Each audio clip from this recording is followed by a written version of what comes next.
Permisi Pak, saya haus. Ya Mas, ada yang bisa saya bantu? Saya mau beli aqua Pak. Waduh, aquanya tidak ada Mas. Lah tidak ada gimana, Bapak itu aneh. Wong itu di belakang Bapak ada banyak aqua. Walah dalah Mas, itu bukan aqua, itu merek lain. Lah sama aja lah Pak, saya beli ya aquanya satu.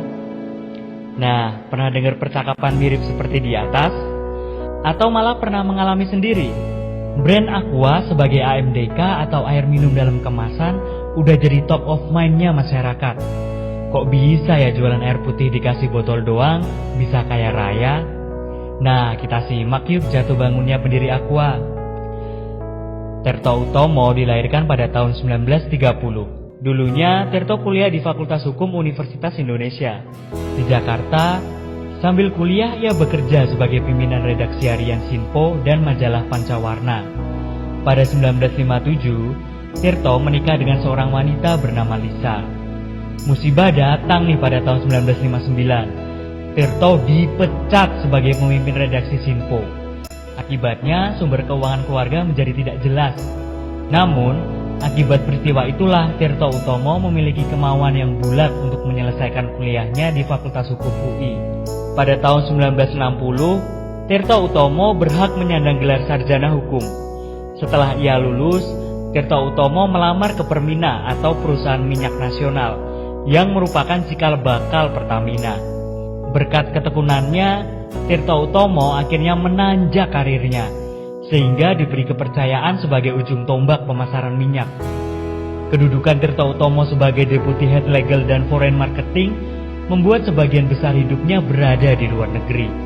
Pada tahun 1971, Tirto Utomo melakukan negosiasi kontrak kerjasama dengan perusahaan asing dari Amerika Serikat. Namun negosiasi itu hancur berantakan, karena istri delegasi dari Amerika Serikat mendadak terkena diare, karena mengkonsumsi air yang tidak bersih yang disediakan. Tirto kemudian mengetahui bahwa orang bule nggak biasa mengkonsumsi air sumur yang direbus.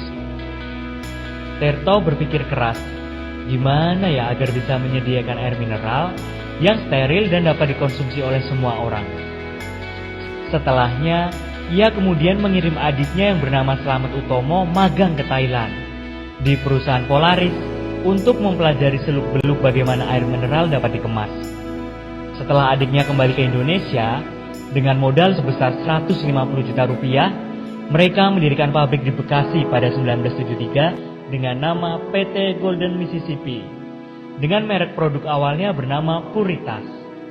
Karena saran dari temannya, nama Puritas diganti menjadi Aqua karena lebih gampang diucapkan dan berarti air. Karyawan Tirto Utomo mulanya berjumlah 38 orang dan mampu memproduksi 6 juta liter per tahun. Untuk lebih fokus pada perusahaan pribadinya ini, Tirto Utomo memilih pensiun dini loh dari PT Pertamina. Ya, begitulah pengusaha sukses. Orientasinya adalah memecahkan masalah orang lain.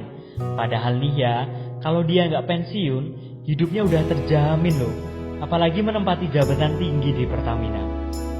Setelah bekerja keras lebih dari setahun, produk pertama Aqua diluncurkan pada 1 Oktober 1974. Saat itu, minuman ringan berkarbonasi seperti Coca-Cola sedang naik daun, sehingga gagasan menjual air putih tanpa warna dan tanpa rasa adalah gagasan gila. Konyol, kenapa kami harus meminum air yang biasa kami rebus sendiri di rumah? Hah, kamu sudah gila ya? Kok kami disuruh beli air putih doang? Coba deh Aqua dibuat ada rasa-rasanya. Mangga, jeruk, alpukat, atau apalah biar laku. Kalau cuma air putih doang, gak ada yang mau beli lah. Sudah, menyerah saja. Kembalilah bekerja jadi karyawan. Idemu tidak akan berhasil. Begitulah kira-kira kata orang-orang. Dulu bukan main sulitnya. Dikasih gratis saja orang tidak mau loh. Untuk apa minum air mentah? Itulah celaan yang tak jarang kami terima. Hingga 1978, Aqua nggak laku-laku, sepi peminat. Tidak heran bila Tirto Utomo hampir menutup perusahaannya karena sekitar 5 tahun berdiri, tetapi titik BEP belum juga dapat diraih. Ia tidak tahan harus menombak terus-menerus. Tetapi Tirto selalu kuat dan semangat dalam menghadapi semuanya. Tirto Utomo bersama manajemennya akhirnya mengeluarkan jurus pamungkas dengan menaikkan harga jual hampir 3 kali lipat. Waktu itu, ide ini bisa dibilang juga ide yang gila. Masa ketika dalam kesulitan keuangan, bukannya menurunkan harga agar para pelanggan berminat, tapi malah menaikkan harga. Tirto sendiri sudah menyiapkan antisipasi sekiranya upaya itu bakal menyebabkan penurunan omset. Namun pasar bicara lain. Omset bukannya menurun, malahan terdongkrak naik. Agaknya orang menilai harga tinggi sama dengan mutu tinggi. Aqua pun mulai melayani segmen yang tertarik untuk berlangganan. Pada tahun 1982, Aqua mengganti bahan baku air yang semula berasal dari sumur bor ke mata air pegunungan yang mengalir sendiri karena dianggap mengandung komposisi mineral alami yang kaya nutrisi seperti kalsium, magnesium, potasium, zat besi, dan sodium. Salah satu pelanggannya yaitu kontraktor pembangunan jalan tol Jagorawi Hyundai. Dari para insinyur Korea Selatan itu, kebiasaan minum air mineral pun menular kepada rekan kerja pribumi mereka. Melalui penularan semacam itulah akhirnya air minum dalam kemasan diterima di masyarakat. Tak ada yang menyangka ide gila Tirto Utomo dalam membotolkan air mineral yang tidak memiliki rasa dan warna bisa sukses besar. Saat ini, Aqua memiliki 14 pabrik yang tersebar di Indonesia. Aqua pun menjadi brand favorit air minum dalam kemasan di Indonesia. Dan pemiliknya pun menjadi kaya raya. Nah gimana? Dulu Pak Tirto aja 5 tahun loh masih merugi. Kita kok baru rugi beberapa bulan aja udah kejang-kejang pengen nyerah. Semangat dong bro.